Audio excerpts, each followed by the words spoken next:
श्री स्वामी समर्थ. स्वागत आहे तुमचं माझ्या आजच्या मिनी ब्लॉगमध्ये. तर आज आम्हाला जायचं होतं कोकणामध्ये दिव्यागर बीचला. तर घरातली पटपट सगळे कामं आवरले आणि 2 वाजता फायनली आम्ही घरातून निघालो.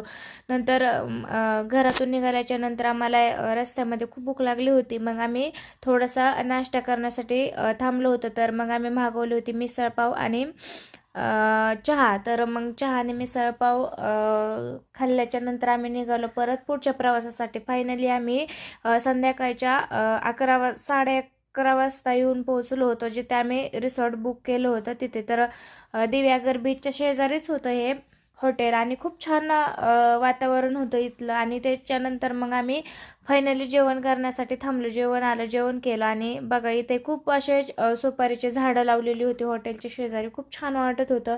त्याच्यानंतर मग जेवण वगैरे झाल्यानंतर आम्ही गेलो आराम करण्यासाठी. दुसऱ्या दिवशी उठले आणि आम्हाला जायचं होतं बीचला. तर मग पटपट पटपट आवरून घेतला आणि तुम्हाला दाखवते. इथलं वातावरण खूप शांत वातावरण होतं.